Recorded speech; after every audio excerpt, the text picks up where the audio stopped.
Hey beautiful, have you considered subscribing to our channel? Help us reach our goal of 1,000 subscribers. The sun had begun to dip beneath the horizon, casting a rich amber glow across the sprawling land Daniel had inherited from his grandfather. The air was thick with the scent of pine and earth, but there was something unsettling about the quiet. A faint, eerie breeze rustled the tall grasses as Daniel's boots crunched over the gravel of the long driveway.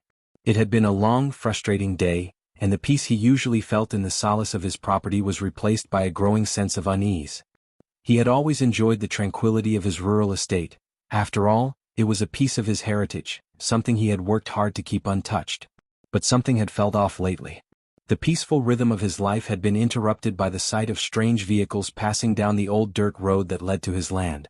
Rumors had started circulating around the small town about construction workers in the area, and people spoke of charming little cottages sprouting up nearby.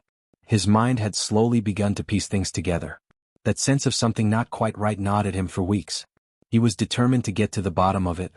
With his hands clenched into fists, Daniel had decided that today was the day he would find out the truth. He knew the clearing where his property met the neighboring parcel like the back of his hand. But when he reached the edge of the forest and peered into the clearing beyond, the sight that greeted him was enough to make his blood run cold. 5 pristine cottages stood in neat rows where nothing had been just a few months ago. They looked brand new with freshly painted exteriors, white picket fences and well-tended flower beds. Small porches on each cottage featured rocking chairs, the kind you'd expect to see on vacation homes, not on land that didn't belong to the owner. The warm light from the setting sun made the cottages almost look idyllic, and yet the reality hit him like a slap in the face. "This can't be happening," Daniel muttered, his heart pounding in his chest. He approached the cottages slowly, almost afraid that his mind was playing tricks on him. His family had owned this land for generations. The thought that someone had violated that trust was unfathomable. His mind raced as he scanned the cottages one by one, noting the little details that made them seem so homely, too homely in fact. They were being lived in. Then, as if on cue, a figure appeared in the doorway of one of the cottages. Daniel froze in place as a woman stepped out. "Karen?" He felt a wave of frustration and fury wash over him. This was no coincidence. Karen, his neighbor and longtime nemesis, had crossed a line he never thought she would dare to. She was grinning smugly as if everything were perfectly normal. "Ah, Daniel. Took you long enough to notice," Karen called out from the porch, her voice dripping with false sweetness. Daniel's chest tightened. He had been right. His worst fears had been realized. The woman had built these cottages on his land and was profiting from it. This was no innocent mistake, it was a calculated move on her part. And now she was standing there watching him, waiting for him to react. "What the hell is going on here?" Daniel's voice was low, barely controlled. Karen didn't flinch. She was used to stirring up trouble, but this time she seemed entirely too confident. "Oh Daniel, don't be such a drama queen. It's just a few cottages. I'm renting them out and it's been a great success. You were never going to do anything with this land anyway.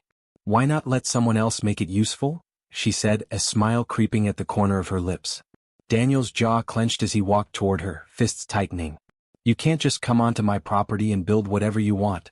This is my land. You've got no right to do this." Karen shook her head, that same smug smile never leaving her face. "Well, you didn't do anything with it, Daniel. I saw an opportunity and took it. You should be thanking me for making this land valuable again." The words stung, cutting deep into Daniel's pride. She wasn't even pretending to apologize. She was treating him as if she were the rightful owner.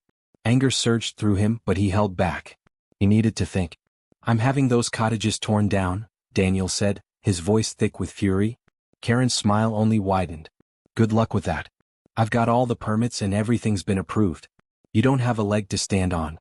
There's nothing you can do." Daniel stood there, his mind reeling. Karen had thought of everything. Permits, contracts, lawyers, she had covered all her bases. She wasn't just a neighbor. She was a manipulator, a puppet master pulling strings in the background to get what she wanted. And it seemed that once again she was winning. A cold, gnawing feeling of helplessness gripped him. He tried to think logically to come up with a way to counter her move. But everything he thought of only led to one conclusion. Karen had already won. "You're a thief, Karen," Daniel said, his voice barely above a whisper. "This land is mine and you've stolen it from me." Karen raised an eyebrow, clearly amused by his reaction. "Stealing? Oh come on. You know the rules. It's called land utilization. and trust me, the authorities are on my side. You've been so busy sulking over your little piece of land that you failed to see an opportunity when it was right in front of you. I took it.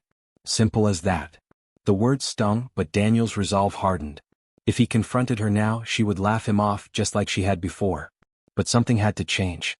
He needed a plan, something better than just yelling at her or trying to brute force his way through this mess. You're not getting away with this, Daniel finally spat, turning on his heel and heading back to his truck. He had no idea what he would do next, but the wheels in his mind were already turning. Over the next few days, Daniel hardly slept. The frustration and anger of having been wronged consumed him. The sight of the cottages on his land haunted him, and every time he passed them, it felt like a slap in the face. But he was determined to fight back, not with brute force but with strategy. He spent hours in front of his computer, combing through local property records, zoning laws and public permits.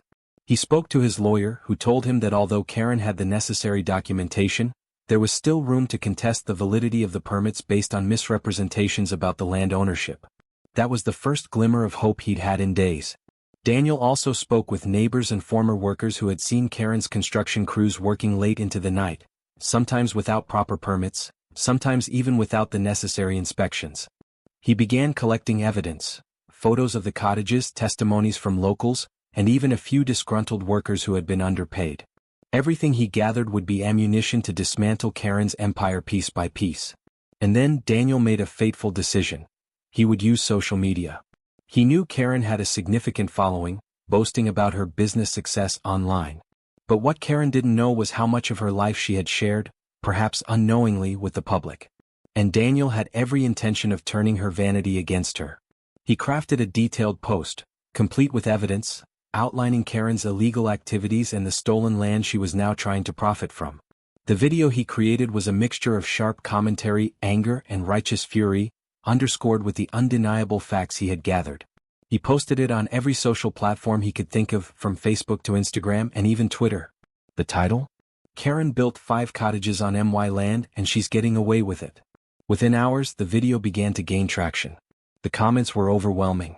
People were outraged by the audacity of Karen's actions. Local news outlets picked up the story and soon the hashtag Karen the Land Thief was trending. It was only a matter of time before the inevitable happened. As the video went viral, Daniel sat back in his chair, watching as Karen's world began to collapse. The legal authorities couldn't ignore the flood of evidence now pouring in. The news coverage escalated, painting Karen as a ruthless, entitled woman who thought she could get away with anything. A week later, the police arrived. Daniel stood off to the side, watching as Karen was escorted from one of the cottages. Her face was red, her eyes wide with disbelief, but this time there was no smug smile. There was no arrogance. There was only shock. "You can't do this to me," Karen yelled as the officers led her toward the squad car. "I'm the victim here. I did nothing wrong. This is my property." But no one was listening.